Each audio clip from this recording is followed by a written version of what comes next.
Supergirl chega aos cinemas nesta semana, então bora aqui falar sobre o filme com uma crítica, opinião, sem spoilers.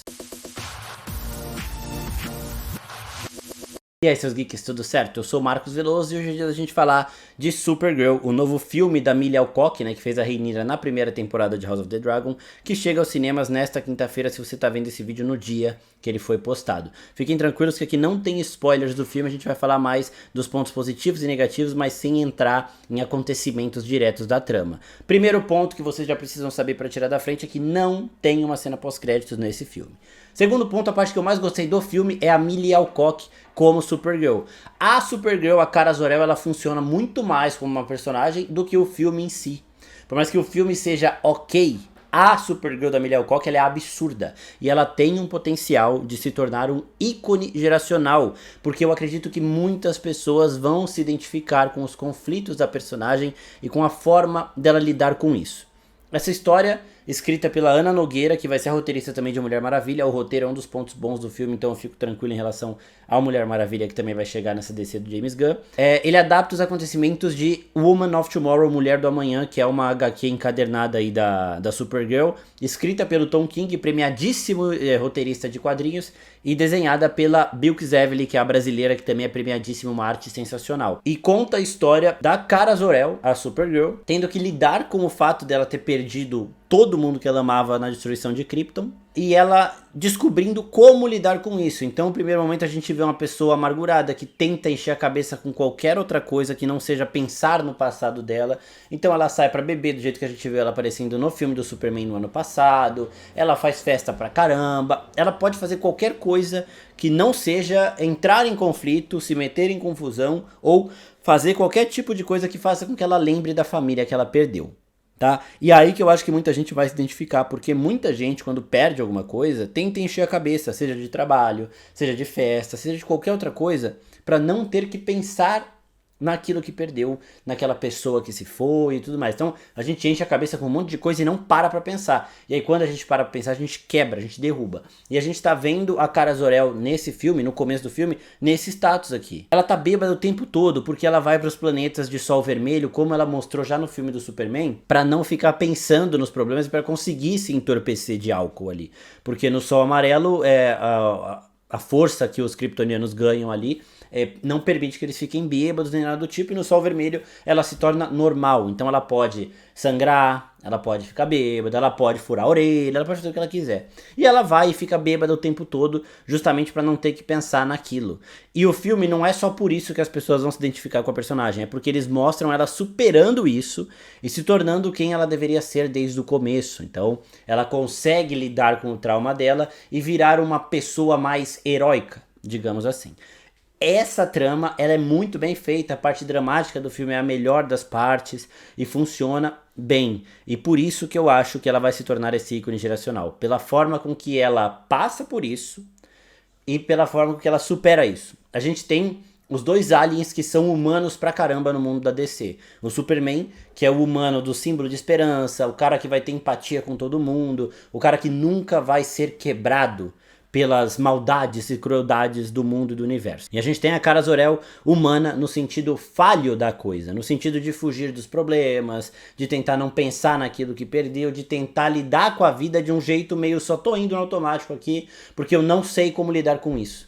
Sabe? E é aí que ela vai pegar todo mundo, que as pessoas vão falar, puta, eu também passei por isso, e eu tô quase me emocionando aqui, mas é por situações aqui pessoais, privadas e tudo mais. Eu passei por isso, eu agi igual ela e eu tô vendo ela se superar agora, eu vou conseguir também, sabe? Então, eu acho que esse filme pode gerar esse tipo de raciocínio, esse tipo de emoção nas pessoas que tiveram experiências parecidas. E a Millie Alcock, ela entrega muito no personagem. Então ela combinou demais, eu espero ver essa personagem voltando no universo DC pelos próximos 10, 15 anos aí, porque o primeiro capítulo da DC já teve ela no filme do Superman, teve o filme solo dela agora, e o próximo filme que vai sair, que é O Homem do Amanhã, um filme do Superman também, que vai ter o Lex Luthor e tudo mais, já vai ter também a Supergirl da Millie Alcock, ela já foi confirmada no elenco. Então, espero continuar vendo, porque a melhor coisa do filme disparado é a Millie como Supergirl por conta de tudo isso que eu falei pra vocês. E ela também não é tão boazinha como o Superman, do tipo, não mato, sabe? Ela vai impedir que pessoas entrem no mesmo caminho que ela entrou, que pessoas passem por traumas e agem da pior maneira possível, da maneira mais impulsiva e cruel possível ali. Mas ela pega essa dor pra ela porque ela já passou por tudo isso. Então ela não se importa em passar de novo. Sabe? Então se ela tiver que matar alguém pra evitar que uma criança mate uma pessoa por vingança, ela vai fazer isso. Este é o nível de heroísmo dela, que é diferente do Superman em todos estes sentidos. Ela não é só o Superman mulher. Ela tem uma própria história muito foda e por isso que a gente vai se relacionar, se identificar ali. Você vê o Superman sendo paciente com todo mundo, aturando muita coisa, mostrando a outra face e tudo mais, você fala, mano, eu jamais conseguiria fazer isso. Quando você vê a Supergirl, você fala, tá, aí eu acho que é mais parecido nesse sentido, sabe? Mas a forma que ela supera tudo isso eu achei muito bem feita, emocionante e tudo mais. Principalmente porque envolve o Krypton, né? A gente já viu no trailer que a trama que faz com que ela tenha um sentido de urgência ligado é perder o Krypton, que é o que resta da casa dela. Diferente do Clark, que foi mandado ainda bebê pra Terra, que não teve contato com ninguém em Krypton, não viu a destruição do planeta dele, que aconteceu aos poucos, ela viu tudo.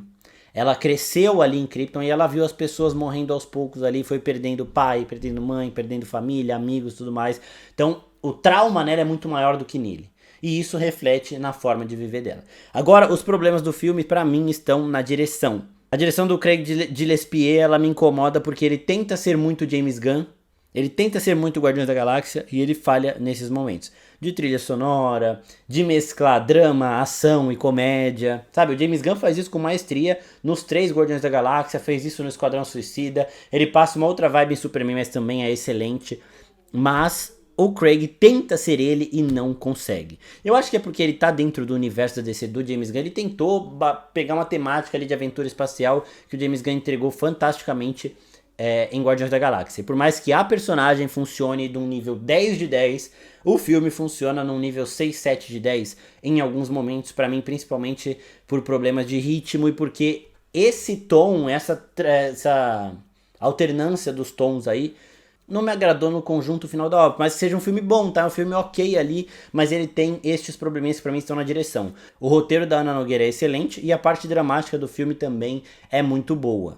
Uma outra coisa aqui é que o filme tem uma grande sequência de ação que é absurda. É tipo assim, uma das coisas mais... Tipo assim, é uma ação absurda de cinema, de super-herói assim, que fazia tempo que eu não via, tá? Sinceramente. É uma cena que tem no trailer, inclusive, dela pegando o vilão e girando. Mano, é bizarro, sabe? Quando o filme se propõe pra fazer a cena de ação, eles entregam a cena de ação. E nesse momento, nesta cena específica aqui do filme, o Craig Gillespie mandou bem demais. Outro ponto que eu quero falar aqui é do lobo do Jason Momoa. Jason Momoa nasceu pra ser o lobo, espero que ele volte. Eu acho que ele não tá confirmado no filme do Superman, mas ele deve aparecer mais pra frente.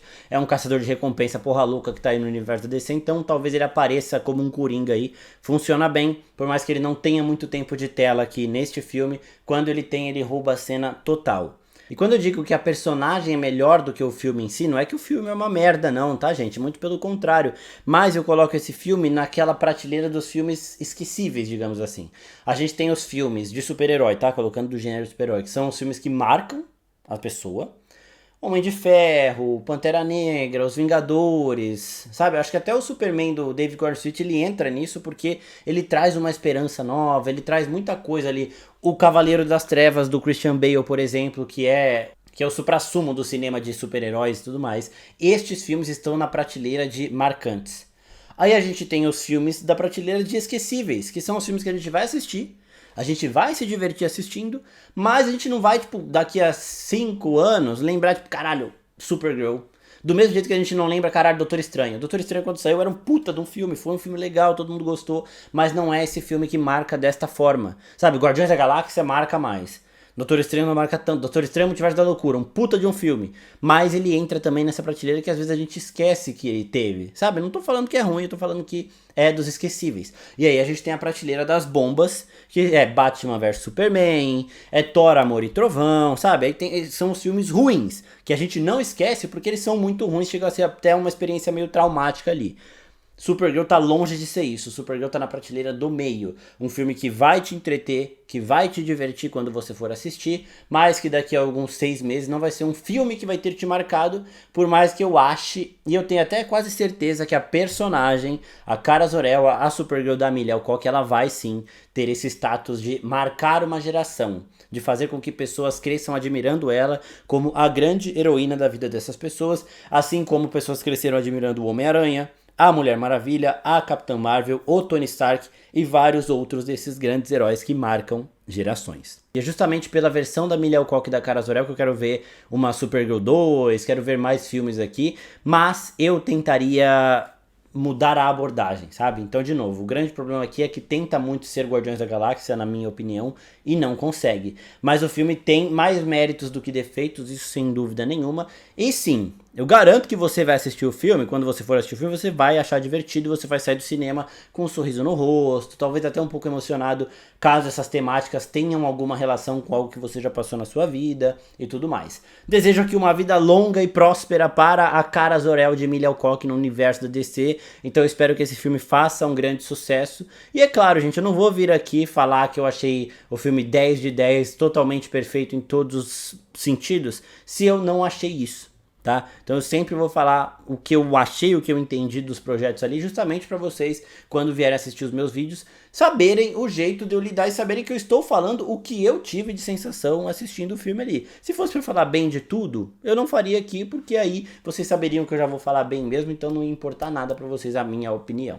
É isso, o filme, ele, sei lá, eu colocaria ali uma 7, nota 7 de 10, que a personagem eleva aqui num nível absurdo, por mais que tenhamos pontos de ressalvas aqui ao longo da trama. Supergirl estreia nesta quinta-feira, se você está vendo esse vídeo no dia que ele foi postado, então vá aos cinemas, assistam, tirem as suas próprias conclusões. Se discordarem de mim, comentem aqui embaixo, sempre com respeito, se concordarem também, mas sempre respeitando opiniões contrárias e discutindo para a gente tentar provar os pontos nossos aqui, mas sempre com respeito. Muito obrigado a todo mundo que está assistindo até aqui. Vão assistir Supergirl porque ele vale a pena, ele vai te divertir. E até a próxima, pessoal. Tchau, tchau.